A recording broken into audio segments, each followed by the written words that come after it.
In this ProClip for Helios AIR1, we will show you how to install the condensate pump.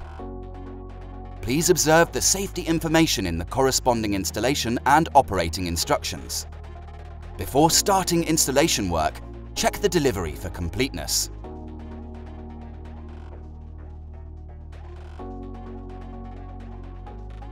The AIR1 Unit Series XC has two condensate connections.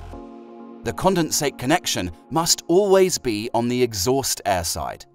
The connection on the supply air side must be checked on a project-specific basis by a technical planning office. When using a cooling element, we recommend connecting the second condensate pipe to the supply air side.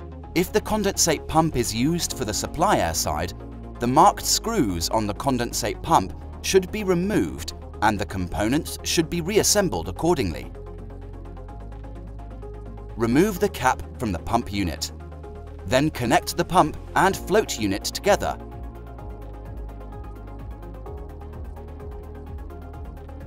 Mount the condensate pump to the sealing unit.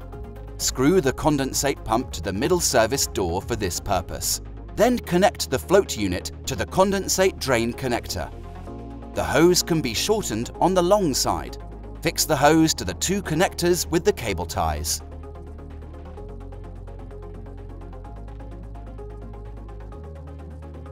The next step is to attach the pump unit outlet hose. The hose must always be higher than the float unit so that it does not run dry.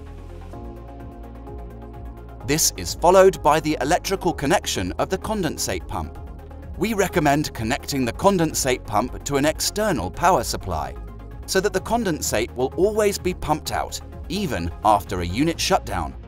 Further information on the electrical connection and cleaning can be found in the installation and operating instructions.